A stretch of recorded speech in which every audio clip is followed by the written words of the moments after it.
Bon, le deuxième type de régulation, c'est la régulation par des molécules régulatrices. Donc, c'est ce qu'on appelle les effecteurs. C'est ce qu'on a vu dans le chapitre précédent. Donc, les enzymes peuvent être régulées par d'autres molécules qui augmentent ou réduisent leur activité, c'est-à-dire qui accélèrent ou bien ralentissent leur réaction. Ces molécules sont les autres, c'est les effecteurs qui entrent dans une réaction pour modifier sa vitesse. Donc, vous pouvez retourner au chapitre précédent pour voir ça. Le troisième type, c'est la régulation par modification covalente. Donc, c'est un type de modification. Donc, la structure de l'enzyme, elle est modifiée d'une manière covalente, c'est-à-dire qui est forte et réversible. C'est pas comme l'inhibition irréversible qu'on a vu dans le chapitre précédent, où quand c'est covalent, c'est irréversible car pour éliminer la liaison, on devra détruire ou altérer la structure. Là, non, elle est covalente et réversible. Et cette modification, elle va être faite par une autre enzyme. Donc, c'est ce type de régulation consiste en l'addition ou l'élimination de certaines molécules. Et ces groupes sont joints ou éliminés par d'autres enzymes. Généralement, donc, on connaît ce type de modification. C'est des modifications qu'on appelle post-traductionnelles. C'est-à-dire la protéine ou bien l'enzyme, elle est synthétisée par c'est-à-dire, c'est un résultat d'une transcription et d'une traduction. Et on a la synthèse, donc on a notre protéine avec tous ces acides aminés. Mais il y a une modification post-traductionnelle, c'est comme vous connaissez la phosphorylation, ou bien la méthylation, ou bien l'ajout de bases, etc. Donc, l'exemple qu'on donne, c'est la phosphorylation. Donc, la phosphorylation, c'est quoi? C'est l'ajout d'un phosphate, à, l'ajout d'un groupement phosphate par l'enzyme kinase. Donc, l'enzyme kinase, quand elle va ajouter un groupement phosphate, donc l'enzyme kinase qui est une transférase, elle va faire elle va utiliser le phosphate qui se trouve dans un donneur, qui est l'ATP généralement, et elle va l'ajouter à une enzyme, la kinase. Elle va le transférer vers une enzyme qui va la désactiver. Donc, quand la kinase elle est on, donc c'est un switch on, donc c'est un interrupteur. Quand elle est en activité, elle va transférer un phosphate, ce qui va désactiver l'enzyme. Mais on a dit que ce phosphate il va lier par des liaisons covalentes. Donc, quand la présence du phosphate elle est là, il y a une inactivation totale de l'enzyme. Mais c'est réversible. C'est réversible pourquoi? Parce qu'il y a une autre enzyme, qui est une hydrolase, qui est la phosphatase, qui peut éliminer ce phosphate. Quand elle élimine ce phosphate, donc quand la kinase elle est out, on va éliminer ce phosphate et l'enzyme elle va retrouver son activité.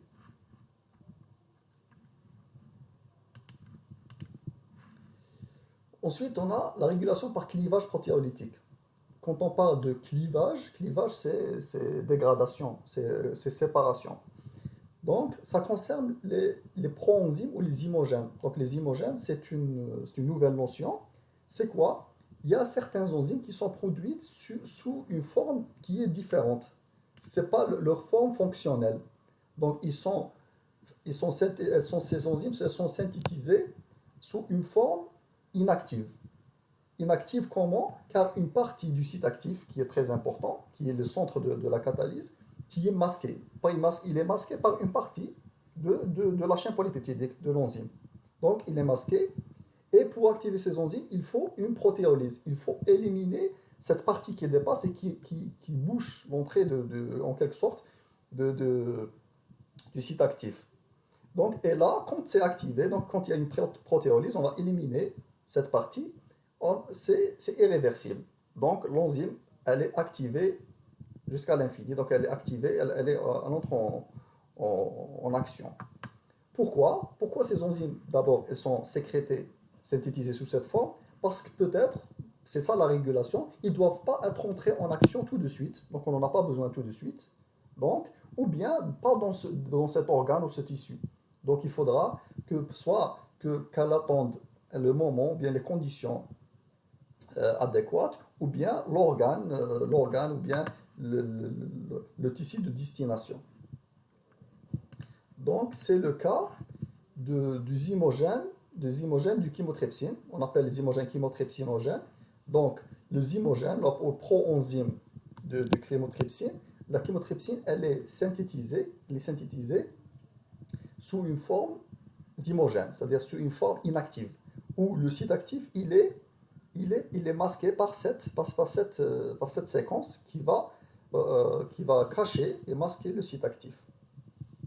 Ensuite, le zymogène, il va être sécrété et ensuite il va voyager. Le zymogène, il est sécrété dans le pancréas d'abord et il reste inactif, donc il va voyager jusqu'au tube digestif. C'est quoi la différence qu'il y a entre le pancréas et le tube digestif? C'est le pH. Le pancréas, il est un peu basique et le tube digestif, il est acide. Donc, quand on arrive dans le tube digestif, qu'est-ce qui va se passer? Il y a une protéase qui est la trypsine, qui va faire en sorte de couper le zymogène. Donc, de couper le zymogène à cet endroit et de dévoiler le site actif. Donc là, la régulation, ça se trouve, c'est une question d'organe. Donc, le chymotrypsine, elle fonctionne dans le tube digestif. Donc, au pancréas, c'était pas les conditions, c'était pas l'endroit où elle devait s'exprimer. Pourquoi? Parce que le voyage du pancréas vers le tube digestif, si la chymotrypsine, c'est une protéase, et tous les tissus qui sont entre les deux organes, c'est des tissus, c'est des protéines. Donc, pour protéger ces tissus, ça devait être sécrété sous une forme inactive. Quand elle atteint son endroit, qui est le tube digestif, pour faire la digestion, le site actif, il est enfin dévoilé. D'accord? On a un autre exemple qui est le pepsine. La pepsine, c'est une autre protéase qui est la pepsinogène.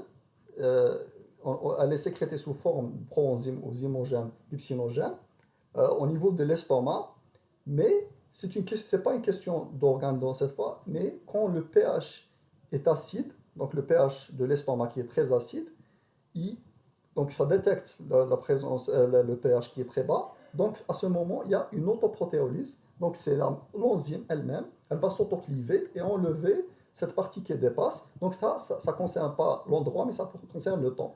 Donc quand le bon moment, c'est le moment où il y a de l'acidité, une bonne acidité au niveau de l'estomac, elle va s'exprimer, elle va devenir la pepsine. On a la régulation par isoenzyme. La régulation par isoenzyme, c'est quelque chose qu'on a déjà vu. C'est une modification, c'est une méthode de régulation indirecte. Elle est génétique. Donc, on a parlé, c'est quoi les isoenzymes? Donc, c'est deux enzymes qui font la même fonction, mais qui ont des petites différences structurales qui vont influer sur les propriétés cinétiques et de régulation. Elles sont codées par des gènes différents et exprimées à des endroits ou à des stades ou à des moments, des endroits ou des organes qui sont différents. Pourquoi? C'est un ajustement fin du métabolisme. Donc, par exemple, on donne l'exemple de l'amylase salivaire et l'amylase pancréatique. Donc, c'est l'amylase, elles ont un ancêtre commun, c'est l'amylase ancêtre, donc la première amylase 0, et qui, en fonction des conditions, des organes, etc., ils se sont écartés d'un point de vue évolutif, et ça a donné deux amylases. Donc, on va donner aussi l'exemple de lactate dihydrogénase. Lactate dihydrogénase, elle existe, c'est un tétramère, donc 4 sous-unités, et elle existe sous 5 isoenzymes. Donc, c'est la même enzyme, elle fait la même chose, mais c'est comme c'est un tétramère, elle peut être c'est des tétramères de sous-unités, soit H, soit M, donc ce qu'on voit en vert et en rouge. Donc, soit c'est 4 sous-unités vertes, soit 4 sous-unités H, ou 4 sous-unités rouges, ou bien 3 rouges et une verte, etc. Chaque forme, c'est une isoenzyme. Donc, il y a la première isoenzyme, on la retrouve au niveau du cœur, du cerveau, etc. La deuxième au niveau du système réticulo-endothélial, l'autre au niveau du foie, etc.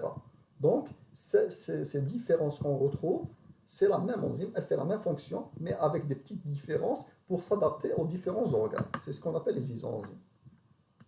Enfin, on va parler de la régulation génétique. Donc, la régulation génétique, Donc c'est le contrôle de la transcription de l'ARN messager dans la transcription pour la production, pour la synthèse des enzymes. Donc ceci implique l'induction ou la répression de synthèse enzymatique par des protéines régulatrices. C'est des protéines régulatrices qui sont contrôlées par des gènes régulateurs. Et les protéines régulatrices font partie d'un opérant. Donc, on va donner l'exemple de l'opérant tryptophane chez E. coli, qui code pour 5 enzymes qui font partie de la synthèse de l'acide aminé tryptophane. Donc, ce qu'on voit ici, d'abord, on a le gène régulateur qui va nous donner la protéine régulatrice. On a aussi la région promotrice, l'opérateur et les gènes structuraux, donc qui vont donner les 5 gènes structuraux qui vont donner 5 enzymes qui font partie de la voie de synthèse du tryptophane. Très bien. Donc, la protéine, donc le gène de régulateur qui va nous donner la protéine régulatrice, il est là, il fait rien. Il fait rien dans le cas normal, dans le cas où il y a la synthèse normale. Donc l'ARN polymérase, il va se fixer dans la région promotrice et il va faire la transcription des 5 gènes pour avoir les 5 enzymes et enfin se retrouver avec le tryptophane. Très bien. Dans le cas où on a besoin, là où c'est activé, où dans la régulation quand on entre en jeu, pour désactiver la production de ces enzymes, la synthèse de ces enzymes, donc du tryptophane. Donc quand le tryptophane il est en excès, il a un site de fixation, donc un site allostérique au niveau de la protéine régulatrice, qui vont changer la conformation du site actif de la protéine régulatrice et qui va, dans ce cas, avoir de l'affinité avec la région de l'opérateur, ce qu'on voyait, et là, ça va cacher la région promotrice. Ça, c'est ce qu'on appelle l'encombrement stérique, on en a déjà parlé. Cet encombrement stérique, il va empêcher l'ARN polymérase de se fixer à la région promotrice et donc de faire la transcription. Dans ce cas, il n'y a pas de synthèse des enzymes de la voie métabolique de tryptophane et enfin, on n'a pas de tryptophane. Donc, c'est comme la rétro-inhibition, c'est la présence du produit final, qui est le tryptophane, qui va empêcher, cette fois d'un point de vue génétique, qui va empêcher la transcription des gènes nécessaires pour sa production, pour sa synthèse. Et merci, je vous remercie.